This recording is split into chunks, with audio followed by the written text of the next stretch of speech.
Imagine walking into a building that feels more like a fortress than a church. Thick stone walls, tiny windows, and arches so round they seem to trap sound and silence. No bright stained glass, no soaring spires, just solid strength and ancient mystery. This isn't a dungeon, and it's definitely not a castle. It's a Romanesque church, and it changed architecture forever. Romanesque architecture emerged between the 10th and 12th centuries, right after centuries of chaos following the fall of the Roman Empire.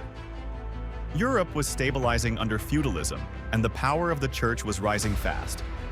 With more pilgrims on the move and monasteries booming, there was a sudden need for large, strong, and lasting religious buildings.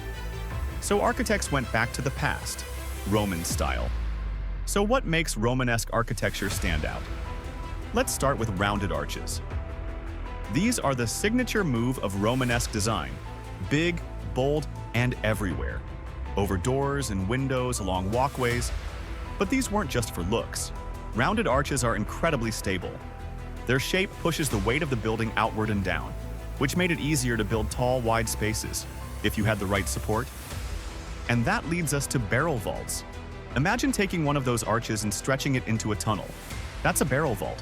They covered ceilings with continuous, semicircular curves made entirely of stone. They were perfect for echoing chants in monasteries, but heavy, very heavy. To support that weight, Romanesque builders created thick stone walls.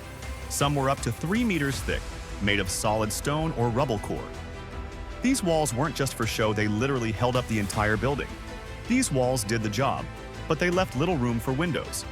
And because cutting through that much stone for windows weakens the structure, the windows were made small and high, turning interiors into mysterious, dimly lit sanctuaries.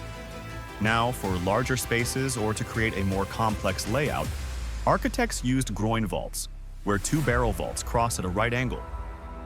This clever move let them distribute weight to 4 corners instead of just 2 walls, allowing for wider, more flexible interiors.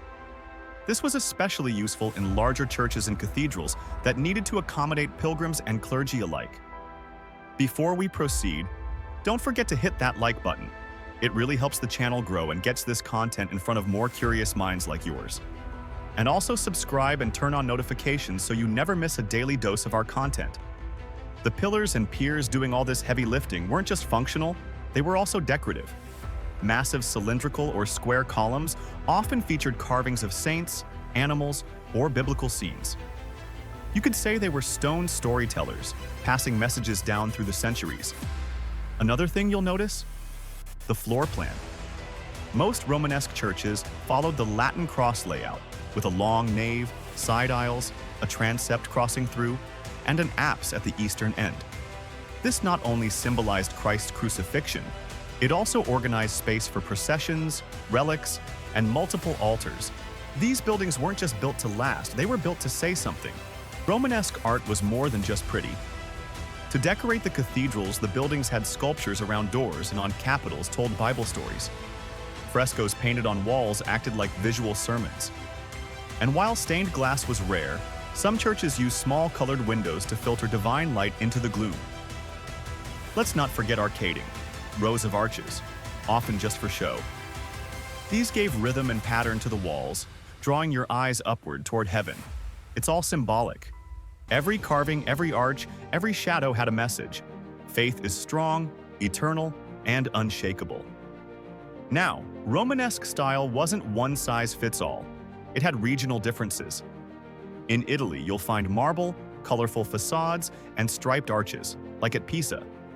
In France, especially Burgundy, barrel vaults ruled, like in Cluny Abbey. Germany loved symmetry and double-ended apses. England's Norman Romanesque went all in on zigzags and thick walls. Just check out Durham Cathedral. And in Spain, Islamic influences brought in horseshoe arches and bold decoration, especially along the Camino de Santiago. Same style, different flavors.